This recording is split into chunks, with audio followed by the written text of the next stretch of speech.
તો ચૈતર વસાવાને સજા પર અરવિંદ કેજરીવાલે પ્રતિક્રિયા આપી કૌભાંડોનો પર્દાફાશ કરતા ફટકારાઈ સજા એવું તેમણે કહ્યું। ઈડી પાર્ટી કઈ બગાડી ન શકી। ઈડી પાર્ટીએ ચૈતર વિરુદ્ધ ષડયંત્ર રચ્યું।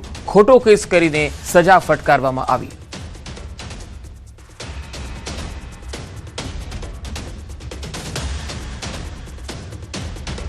जब ईडी पार्टी उनका कुछ नहीं बिगाड़ पाई और उनकी लोकप्रियता को कुछ नहीं कर पाई, तो आज उन्होंने ईडी पार्टी ने पिछले कुछ महीनों में षड्यंत्र रच के और इनके ऊपर झूठा केस करके इनको 7 साल की जेल की सजा सुना दी। મહેસાણા ફૂડ વિભાગે મોટી કાર્યવાહી કરી। ઊંઝામાં ભેળસેળયુક્ત વરિયાળી ઝડપાઈ। ફૂડ વિભાગની ટીમે અહીંયા દરોડા પાડી અને કાર્યવાહી કરી। 4766 કિલો વરિયાળીનો જથ્થો જપ્ત કરાયો। 8,57,000 થી વધુનો મુદ્દામાલ સીઝ કરવામાં આવ્યો। આર્ટિફિશિયલ કલરથી વરિયાળી લીલી બનાવાતી હતી। વીએન એન્ટરપ્રાઇઝના માલિક સામે કાર્યવાહી હાથ ધરવામાં આવી। તો ઊંઝામાં ભેળસેળયુક્ત વરિયાળી પકડાઈ છે। મહેસાણા ફૂડ વિભાગે મોટી કાર્યવાહી કરી। 4766 કિલો વરિયાળીનો જથ્થો જપ્ત કરાયો છે, જેની કિંમત 8.5 લાખથી પણ વધુ છે, જે સીઝ કરવામાં આવ્યો છે। આર્ટિફિશિયલ કલરથી આ વરિયાળી લીલી કરવામાં આવતી હતી।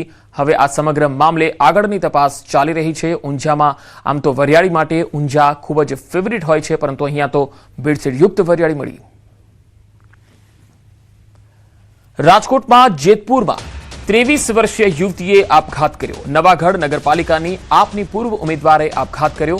ગોંડલ ચોકડી નજીક આવેલ ફ્લેટમાંથી મૃતદેહ મળી આવ્યો। ગળે ફાંસો ખાધેલી હાલતમાં મૃતદેહ મળી આવ્યો। યુવતીની હત્યા થઈ હોવાની પરિવારની આશંકા છે। જૂનાગઢના પરિણીત યુવક અસલમ હુસૈને હત્યા કરી હોવાનો આરોપ છે। અસલમ સાથે લિવ ઇન રિલેશનમાં રહેતી હતી મૃતક યુવતી। અસલમ અવારનવાર શારીરિક અને માનસિક ત્રાસ આપતો હોવાનો પણ આરોપ છે। પછી અહીંયા હું વાત થઈ હું નહીં અમને કઈ ખબર જ નથી। એને આવીને ગળા ટૂંકો ખાધેલો હે કે એને મારી નાખેલી અમને કાંઈ ખબર નથી।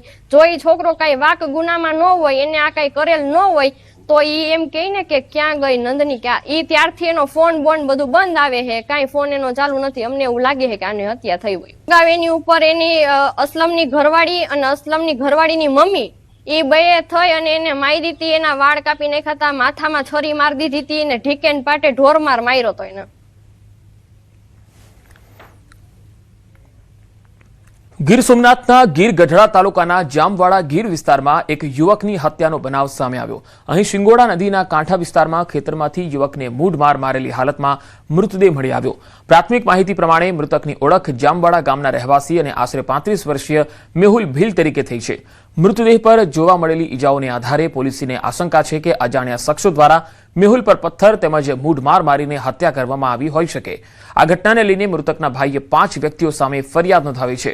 પોલીસે તાત્કાલિક કાર્યવાહી કરતા 3 શંકાસ્પદ વ્યક્તિઓની અટકાયત કરી તેમની સઘન પૂછપરછ શરૂ કરી છે, જ્યારે બાકીના 2 શખ્સોને ઝડપી લેવા પોલીસે અલગ અલગ ટીમો બનાવી શોધખોળ તેજ કરી છે। ફરિયાદી હિતેશભાઈ હકુભાઈ વડવાતર જે તેઓના ભાઈ છે, તેઓએ પોલીસ રૂબરૂ ફરિયાદ આપતા આ ઈસમ ગઈકાલે તેના 5 મિત્રો સાથે આ સ્થળે ભેગા થયેલા હોય અને કોઈ અગમ્ય કારણોસર ઝઘડો થતા તેઓની વચ્ચે ઝઘડો થતા 5 ઈસમોએ એમની હત્યા નિપજાવેલી છે। હાલમાં એમના ભાઈ હિતેશ હકુભાઈ વડવાતરની ફરિયાદ લઈ અને આગળની કાર્યવાહી શરૂ કરવામાં આવી છે। સુરતના પલસાણા પોલીસે ઇન્ડસ્ટ્રીયલ વિસ્તારના જોલવા ખાતે ગુનાખોરીને રોકવા કોમ્બિંગ હાથ ધર્યું। કાયદો અને વ્યવસ્થાની સ્થિતિ વધુ મજબૂત બનાવવા પોલીસની અલગ અલગ ટીમોએ વિવિધ વિસ્તારોમાં આકસ્મિક ચેકિંગ કર્યું। એપાર્ટમેન્ટ અને હાઈરાઇઝ બિલ્ડિંગોમાં ચેકિંગ કરવામાં આવ્યું। સાથે જ મકાન માલિકોને ભાડે આપેલા મકાનની સંપૂર્ણ માહિતી પોલીસ સ્ટેશનમાં આપવા સૂચના આપવામાં આવી।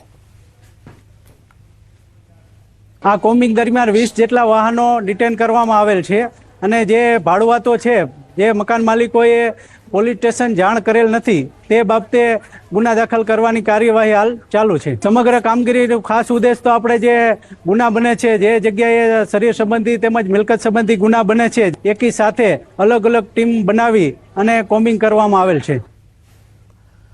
સુરતના હીરાબાગમાં રોમિયોગીરી કરવી 2 યુવકોને ભારે પડી। સુરતના વરાછા વિસ્તારમાં આવેલા હીરાબાગ નજીક ટ્યુશન ક્લાસ બહાર યુવતીઓને હેરાન કરતા 2 યુવકોને સ્થાનિક લોકોએ રંગે હાથે ઝડપી પાડ્યા હતા। ગુસ્સે ભરાયેલા લોકોએ બંને યુવકોને મેથીપાક ચખાડ્યા બાદ વરાછા પોલીસને સોંપી દીધા। આ ઘટનાની જાણ થતાં વરાછા પોલીસ સ્ટેશનની ટીમે બંને યુવકોને કસ્ટડીમાં લઈ આગળની કાર્યવાહી હાથ ધરી. પોલીસે સમગ્ર મામલે તપાસ શરૂ કરી યુવકોની પૂછપરછ હાથ ધરી છે.